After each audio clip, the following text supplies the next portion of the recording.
રાજ્યના ખેડૂતો હાલ વિવિધ સમસ્યાઓને લઈને ક્યાંક મેદાને છે, ક્યાંક છે જે સોલાર ઉર્જા છે એની વીજ લાઈન છે ખેડૂતોના ખેતરોમાં નાખવામાં આવી રહી છે।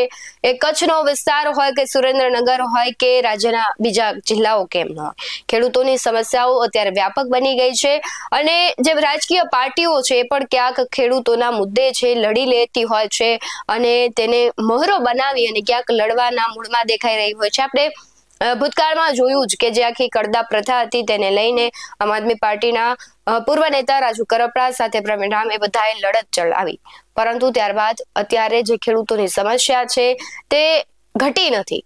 ભલે કડદો બંધ થઈ ગયો પરંતુ બીજી ઘણી બધી સમસ્યાઓ છે કે તેને લઈને અત્યારે ખેડૂત પીડાઈ રહ્યો છે।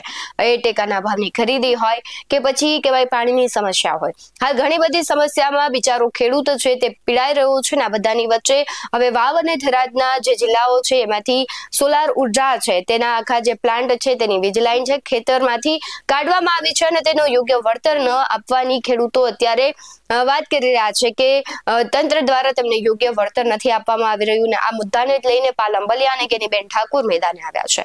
નમસ્કાર, BS9 ટીવી ન્યૂઝમાં આપની સાથે હું ભગવતી વિશાવડિયા। વાવ-થરાદ જિલ્લામાંથી પસાર થતી સોલાર ઉર્જાની વીજ લાઈનને લઈને ખેડૂતોમાં ભારે રોષ ફાટી નીકળ્યો છે। ખેડૂતોનો આક્ષેપ છે કે તેમની ખેતીની જમીનમાંથી વીજ લાઈન પસાર કરવામાં આવી રહી છે પરંતુ યોગ્ય વળતર અને સહાય આપવાના મુદ્દે કોઈ સ્પષ્ટતા કરવામાં નથી આવી।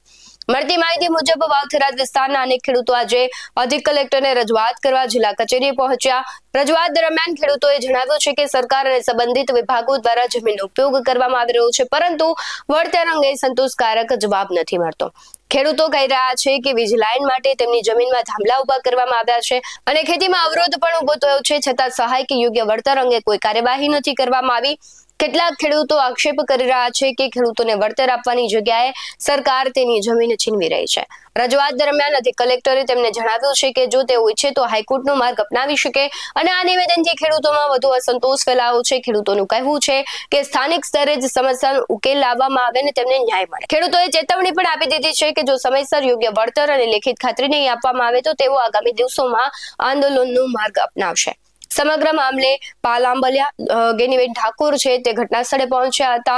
શું કહી રહ્યા છે આવો નજર કરીએ। આજે વાવ-થરાદ જિલ્લાના જે ખેડૂતો છે એમને કલેક્ટર 37 ખેડૂતોને કલેક્ટરશ્રીએ નોટિસ આપી અને સાંભળવા માટે બોલાવ્યા હતા। એના માટે અમે એના પ્રતિનિધિ તરીકે જવાબ રજૂ કરવા માટે આવ્યા હતા અને જવાબ અમારી પાસે લેખિત પણ હતો। પણ સવાલ એ છે કે જ્યારે કલેક્ટરે પોતે જે નિયમોનું પાલન કરવું જોઈએ, જે બાબતોનું ધ્યાન રાખવું જોઈએ, દાખલા તરીકે 9 ફેબ્રુઆરી 2026ના રોજ જે જાહેરનામું છે એ જાહેરનામાને લઈ અને એનાથી 10 દિવસ પહેલા એટલે કે 31/1/2026ના દિવસે ખેડૂતોને નોટિસ આપી દેવામાં આવે છે।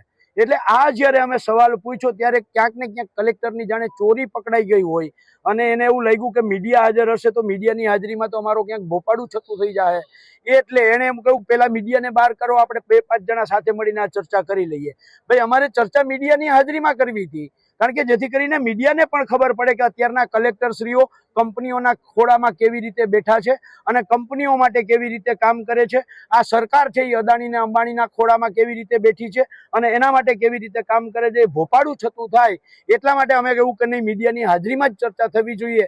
તો એના જે શબ્દો હતા એ અધિક કલેક્ટર તરીકે જ્યારે સામે સાંસદશ્રી બેઠા હોય, પૂર્વ ધારાસભ્યશ્રીઓ ઉપસ્થિત હોય અને એના જે જવાબો હતા એ જવાબો ક્યાંક ને ક્યાંક લોકશાહી માટે લાંછન સમાન હતા।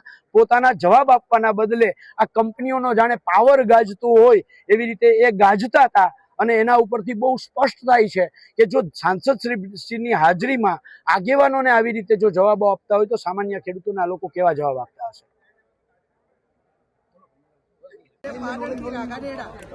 જે ખેડૂતોના ખેતરમાં વીજ પોલ ઉભા કરીને ખેડૂતોને જે વળતર આપવાનું હોય એ પ્રાઇવેટ કંપનીઓ નથી આપતી।